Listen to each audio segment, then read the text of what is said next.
بات کی آپ نے، جب ہم بات کرتے ہیں نا اذان کی، تو اذان تو ایک ایسی خوبصورت چیز ہے کہ جو تا قیامت رکے گی نہیں اور چلتی رہے گی. یہ تو ایک ایسی نیچرل فنومینا ہے. لیکن میرا آپ سے سوال ہے، جب ہم بات کرتے ہیں بھارت کے مسلمانوں کی، تو آپ اس حوالے سے کیا رائے دیں گے کہ ان کو کیا کرنا چاہیے؟ وہ تو نو ڈاؤٹ مائنورٹی گروپس میں ہیں اور وہ کسی اس بات سے ڈینائی نہیں کر سکتے. دیکھیں، جب میں مفتی صاحب سے بات سے جو ہے وہ ایگری کروں گا، سیکنڈ کروں گا کہ جہاں تک ان کا کام ہے وہ اپنی طور پہ تگ و دو کوشش کریں اور کر بھی رہے ہیں. جہاں تک حق بنتا ہے، جیسے ہم مسلمان جو ہیں وہ جسد واحد کی طرح جسم مبارکہ ہے کہ کسی ایک بھی جو ہے وہ مسلمان کو تکلیف ہو تو پورا جسم جو ہے اس کے لیے جو ہے وہ تکلیف میں مبتلا ہو جاتا ہے. اس کی جسم واحد کی طرح مثال ہے. اور علامہ اقبال بھی شعر لکھتے ہیں اس پہ کہ اخوت اس کو کہتے ہیں، چبھے کانٹا جو کابل میں تو ہندوستان کا ہر پیر و جوان بے تاب ہو جائے. تو 52 اسلامی ملک اپنے اپنے ملکوں میں مندر کھول رہے ہیں. دبئی میں مندر کھلے، سعودی عرب میں مندر کھلے، اور اس کے بدلے میں آپ کو کیا مل رہا ہے کہ آپ کی مسجدیں جو ہے وہ انڈیا میں بند کی جا رہی ہیں، اذانیں بند کی جا رہی ہیں، مسجدیں شہید کی جا رہی ہیں.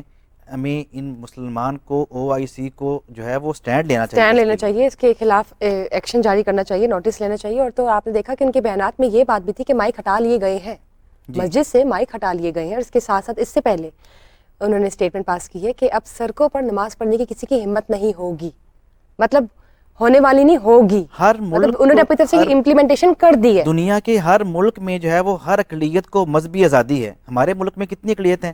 سارے اپنے مذہب کے مطابق اپنی عبادت کرتے ہیں. تو یہ تو انٹرنیشنل ایک جو ہے وہ لا ہے، رول ہے، جو UNO کے جو رول ہیں ان کے مطابق ہے. تو ان پہ کیوں ایکشن نہیں لیا جاتا؟ ہندوستان پہ کیوں ایکشن نہیں لیتی ہماری جو ہے اقوام متحدہ؟ کیوں سوئی ہوئی ہے؟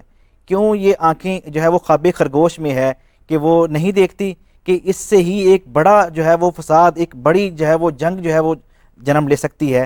اگر ایسے ہی دیکھیں، جہاں ظلم ہوتا ہے نا، ظلم، وہاں پھر امن نہیں ہوتا. جہاں ظلم ہوتا ہے وہاں امن نہیں ہوتا. کفر کی حکومت جو ہے وہ رہ سکتی ہے، ظلم کی حکومت قائم نہیں رہ سکتی.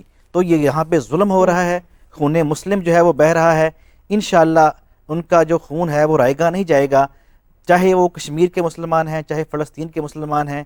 ایک نہ ایک دن اللہ تعالیٰ کے فضل سے وہ کوشش کر رہے ہیں. ایسا نہیں کہ وہ کوشش نہیں کر رہے.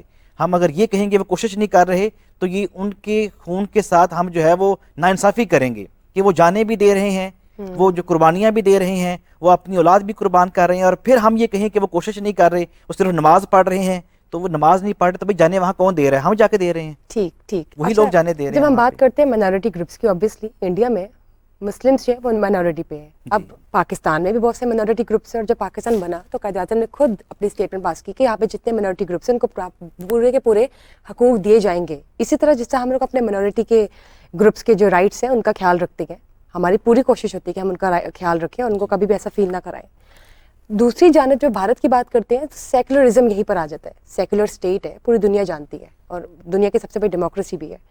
تو آپ کو نہیں لگتا، اور آپ اس حوالے سے کیا کہیں گے کہ وہاں کے اب جو مائنورٹی گروپس ہیں ان کے بھی رائٹس کا خیال کیا جائے، حفاظت کی جائے؟ دیکھیے، صرف سیکولر ہونے کا دعویٰ کرتے ہیں. کہاں چلی گئی ان کی یہ جو سیکولرزم، کہ جب جو ہے وہ مقبوضہ کشمیر میں پچھلے 75 سال سے ظلم ہو رہا ہے، اور 2019 سے اس کا جو خصوصی سٹیٹس تھا وہ تک جو ہے وہ بدل دیا گیا ہے، اور دنیا کے کان پہ جوں تک نہیں رینگی. دنیا کے مسلمانوں نے اس پہ، اور پاکستان سمیت، سوائے ہم نے 5 منٹ خاموش ہونے کے کیا ایکشن لیا اس بات پہ کہ کشمیر کے مسلمانوں کے ساتھ جو ان کی خصوصی حیثیت تھی 2019 میں وہ مودی نے چینج کر دی. ہمیں اپنے بھی گرے بان میں جھانکنا ہوگا. اور صرف انڈیا میں مسلمانوں کے ساتھ ظلم نہیں ہو رہا، مسلمان تو وہاں کی دوسری بڑی جو ہے اکثریت ہیں، کہہ لیں، چلیے آپ منورٹی کہہ لیں ان کو، دوسری بڑی اکثریت ہیں. 80% کے بعد 14% جو ہے وہ مسلمان ہیں. وہاں پہ 2% رہنے والے عیسائیوں کے ساتھ بھی ہفتے میں 14 حملے ہوتے ہیں. یہ انٹرنیشنل رپورٹس ہیں کہ ایک ہفتے میں 14 حملے کرسچینٹی پہ ہوتے ہیں. سکھوں کے ساتھ وہاں پہ ظلم کیا ہو رہا ہے کہ جو اپنے حق کے لیے آواز اٹھاتے ہیں وہ کسی اور ملک میں، چاہے کینیڈا میں ہو، وہاں جا کے قتل کر دیتے ہیں ان کو. اور اس پہ ایکشن نہیں لیا گیا تو یہ ایک بڑا جو ہے وہ بر صغیر میں اور دنیا میں اس کے خلاف ایک بڑا جو ہے وہ لاوا جو ہے وہ پھٹے گا. اور یہ دنیا میں دیکھیں، اگر اسلام تو اقلیتوں کو حقوق دیتا ہے، اور ہم نہیں کہتے کہ کسی بھی ملک میں، اسلامی ملک میں، کسی اقلیت کے ساتھ ظلم ہونا چاہیے. لیکن جب ایک ایسے ملک میں جہاں پہ ہندو اکثریت میں ہے ظلم ہوگا تو مسلمانوں کے جذبات کیا بھڑکیں گے نہیں؟ کیا ان کے خیال میں یہ بات نہیں آئے گی کہ ان کے ملکوں میں جو رہ رہے ہیں، حالانکہ ہمارا یہ دعویٰ نہیں ہے، ہمارا آئین جو ہے وہ منورٹی کو ان کے حقوق دیتا ہے, ہمارا اسلام منورٹی کو ان کے حقوق دیتا ہے, لیکن کیا انسان کے دل میں پھر تیش نہیں آئے گا, اور اس تیش سے, اس نفرت سے جو ہے وہ نظام میں بگاڑ آئے گا, نہ کہ اصلاح آئے گی. بالکل صحیح بات کی. اب دیکھیں آپ اس حوالے سے کیا کہیں گے, ایک تو میں آپ کا بیان بھی لوں گی اور اس کے ساتھ ساتھ یہ بھی بتائیں, جب ہم بات کرتے ہیں منورٹی گروپس کی تو ٹھیک ہے, انہوں نے بالکل ٹھیک بات کی کہ 14% جو پاپولیشن ہے بھارت میں وہ مسلمس کی ہے. اب آپ بیانات میں دیکھیں کہ بنگلور کی جو وکلا تنظیم ہے انہوں نے بھی اس کے خلاف کارروائی کے لیے درخواست کی ہے الیکشن کمیشن آف انڈیا کو, کہ وہاں پر بھی اس کے خلاف آواز اٹھائی جا رہی ہے کہ یہ زیادتی ہے, کیونکہ سیکولر اسٹیٹ ہوتے ہوئے اگر آپ اس طرح سے ایک میجورٹی کو جیسے ان کا ہندوازم ہے اس کے لیے اگر آپ سٹینڈ لیں گے تو باقی منورٹی گروپس کہاں جائیں گے؟ آپ اس حوالے سے کیا کہیں گے؟ دیکھیں جہاں تک تعلق ہے نا, کسی بھی مذہب کے اندر کسی بھی دین کو جب کوئی بندہ اچھے طریقے سے اس کا مطالعہ کرتا ہے نا, تو یا تھوڑی سی بھی سوچ رکھتا ہو, تھوڑی سی بھی اس کے اندر انسانیت ہو نا, تو وہ اس بات کو ضرور مانے گا کہ کسی بھی دین کے حوالے سے جو لوگ منسلک ہیں ان کے اوپر ظلم و ستم کرنا یہ انسانیت کے منافی ہے. اگر ہم چلے دین کی بات ہم بعد میں ہی کریں, سب سے پہلے انسانیت کی ہی بات کریں, تو یہ جو بڑی بڑی تنظیمیں بنی ہیں, یہ جو کہتی ہیں جی جانوروں کے حقوق ہونے چاہیے, فلاں کے حقوق ہونے چاہیے, پرندوں کے حقوق ہونے چاہیے, انہیں یہ تو نظر آتا ہے کہ پرندے کو پانی پلانا, اور جناب وہ اس طرح کی ویڈیوز بنا کے اپنے آپ کو دنیا کے اندر وہ نمایاں کر رہے ہوتے ہیں کہ ہم جی بڑا جانوروں کے حقوق کا ہم خیال کرنے والے ہیں, تو انہیں یہ مسلمانوں کے حقوق یا انسانیت کے حقوق نظر نہیں آتے. دیکھنا صرف یہ ہے کہ کسی بھی دین کے اندر جب کوئی بندہ ہوتا ہے نا, اس میں تھوڑی سی انسانیت ہو, تو وہ انسانیت کی بنا پر یہ کہنے پر مجبور ہوگا کہ کسی کی عبادت کو روکنا یہ انسانیت کے منافی ہے. اسلام کی تو بات چلیں ہم بعد میں کریں, حالانکہ اسلام کی بات پہلے ہونی چاہیے, لیکن صرف سمجھانے کی غرض سے کہا کہ جب ہم انسانیت کو دیکھتے ہیں نا, تو اگر ان کی وکلا تنظیموں کے اندر بھی کوئی نہ کوئی ایسا فرد تو ہوگا نا کہ جس کے دل کے اندر, جس کے دماغ کے اندر انسانیت کا جذبہ ہوگا, تو وہ یہ بات کہنے پر مجبور ہوگا. جہاں تک بات ہے کہ وہ ایسا کیوں کرتے ہیں, ٹھیک ہے اپنے دین پر عمل کرتے ہوئے یہ ایسا کرتے ہوں گے, ضرورت اس امر کی ہے کہ اسلام کا صحیح چہرہ ان کے سامنے رکھا جائے کہ اسلام کسی کے اوپر ظلم کرنے والا نہیں, اسلام کسی کے اوپر ستم کرنے والا نہیں, اسلام تو اقلیتوں کے جو حقوق ہیں ان کی بھی حفاظت کرنے والا ہے, ان کو بھی پورا کرنے والا ہے, اور اسلام تو نام ہی امن کا ہے. تو جو بندہ بھی اسلام کے اندر آتا ہے, اسلام کو پڑھتا ہے, اسلام کو سمجھتا ہے, دیکھیں یہ تو سلامتی والا دین ہے, یہ تو محبتوں والا دین ہے. جب وہ اس چیز کو دیکھتے ہیں نا, اسلام کا غلط طریقے سے مطالعہ کرتے ہیں, تو پھر وہ ایسے معاملات کرنے پر وہ کرتے ہوئے نظر آتے ہیں. اور اس کا بہترین حال میرا خیال ہے کہ وہاں کے جو مسلمان رہنے والے ہیں ان کو اسلام کا صحیح امیج ان کے سامنے پیش کرنا چاہیے کہ ہم اگر اذان پڑھتے ہیں تو اس کا مقصد کسی کو تکلیف دینا نہیں, بلکہ اس کا مقصد تو امن کا پیغام دینا. آپ نے بالکل ٹھیک بات کی, اور میں آپ کی اس اوپینین کو بھی سیکنڈ کروں گی. جب آپ نے جانوروں کا ذکر کیا کہ پوری دنیا میں انٹرنیشنلی جانوروں کے حقوق کے لیے کتنی آواز اٹھائی جاتی ہے, انٹرنیشنلی آپ دیکھ لیں ہر جگہ پہ, تو آپ دیکھیں اگر جانور کے لیے آپ کے اتنے حقوق ہیں, اتنے رائٹس ہیں, اور آپ کے پاس اتنا ٹائم ہے, پرائیورٹی ہے, which is a good thing, we all appreciate. تو دوسری جانب جب آپ کسی انسان کو دیکھتے ہیں تو وہ انسان سانس لیتے ہیں, جان ہے. اور پھر مائنورٹی گروپ سے بے شک اس کا تعلق ہو, ہم پاکستان میں بھی مائنورٹیز کی جو ہے حفاظت کرتے ہیں, باقی انٹرنیشنلی بھی اس چیز کو کنسیڈر اور ٹیکر کیا جاتا ہے. آپ انڈیا کی جو بات کرتے ہیں, سیکولر اسٹیٹ وہ ہے, انہوں نے خود اناؤنس کیا پوری دنیا میں سب سے بڑی ڈیموکریسی ہے, لیکن اگر وہ سیکولر اسٹیٹ ہوتے ہوئے اس طرح کی ایکشنز کرے گی, اس طرح کے بیانات دے گی جو کہ فرقہ وارانہ فساد پربا کرنے والے بیانات ہیں, تو پھر اس سے کیا امپریشن آئے گا پوری کی پوری دنیا میں.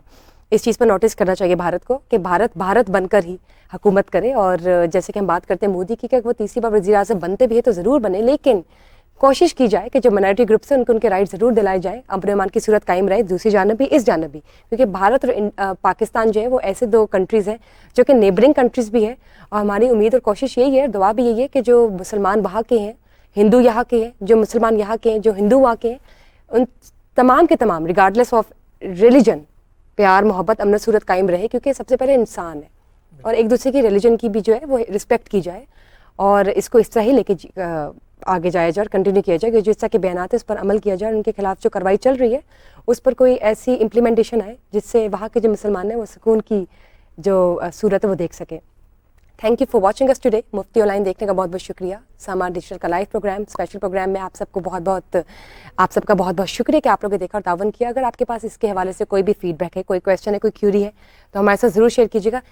بفور وی گو, میں آپ کی بھی اسٹیٹمنٹ دیتی ہوں, آپ کچھ کہنا چاہ رہے ہیں. جی جی میں کہنا یہ چاہ رہا ہوں کہ انڈیا کے ایک شاعر ہیں, انہوں نے ایک شعر پوری نظم پڑھی جی لیکن جی اس میں پلیز ایک شعر مجھے بڑا پسند آیا ان کا. جی جی وہ کہنا تھا ان کا کہ سینکڑوں خدا ہیں جن کے ایک جگہ کھڑے ہیں اور ایک خدا والے سارے بکھڑے ہوئے پڑے ہیں. ایک خدا والے سارے اکٹھے ہو جائیں تو سینکڑوں خدا والے جو ہیں یہ ایک خدا والوں پہ ظلم نہیں کر سکتے انشاءاللہ. انشاءاللہ. تھینک یو جی, بہت بہت. جی آپ بھی کچھ جہاں کوئی تک شعر بات ہے شاعری آپ کی بھی؟ جی شاعری نہیں, میں ایک آخری بات کرنا چاہوں گا کہ دیکھیں بھارت ہے, افغانستان ہے, دیگر جتنے بھی ممالک جی ہیں جی پلیز. یہ ہمارے ہمسائے ملک ہیں. تو اگر ہم آج اسلام کا صحیح مطالعہ کریں نا تو اسلام نے تو ہمسایوں کے اتنے حقوق بیان کیے ہیں, بالکل تو ہم بالکل. الحمدللہ ان حقوق کے اوپر, ان فرائض کے اوپر عمل کر رہے ہاں ہیں. جی. تو بھارت کو بھی چاہیے کہ جس طرح ہم ان کے جو ہندو لوگ ہیں ان کے ساتھ ہم ایک محبت والا معاملہ کر رہے ہیں, تو ان کو بھی چاہیے کہ مسلمانوں کے ضرور ساتھ کریں اور اس پر ہمسایہ ہونے غور و کی فکر حیثیت کی سے جائے. ایک محبت والا معاملہ. بالکل بالکل ٹھیک. اور ہماری یہ دعا ہے کہ جہاں پہ بھی انسان رہ رہے ہیں, سب سے پہلے تو ہم انسان کی بات کرتے ہیں, ہیومینٹی کی بات کرتے ہیں, تو جہاں پہ بھی انسان رہ رہے ہیں ان کو کبھی تکلیف نہ ہو, کسی اور انسان سے نقصان نہ پہنچے. اور جب نیبرنگ کنٹریز کی بات کی جاتی ہے, مسلمس کی بات کی جاتی ہے, تو obviously اگر ایک مسلمان کو نقصان پہنچ رہا ہو یا اس کو خطرہ ہو, تو باقی جو تمام کے تمام جیسے آپ نے بیان کیا, تو ظاہر ہے وہ پھر تکلیف میں رہتے ہیں, ہمیں بھی بے سکونی ہوتی ہے. ہماری دعا یہ ہے کہ بھارت میں جتنے بھی مسلمان رہتے ہیں ان کے لیے امن و امان کی صورت قائم ہو, اور جو بھی حکومت ہو وہ بہترین ثابت ہو, آنے والے وقتوں کے لیے پاکستان اور انڈیا کے لیے جو مستقبل ہے وہ بہترین ثابت ہو. بہت بہت شکریہ مفتی آن لائن دیکھنے کے لیے. مزید معلومات کے لیے دیکھتے رہیے, پھر ملیں گے. آج اجازت دیجیے, اللہ حافظ.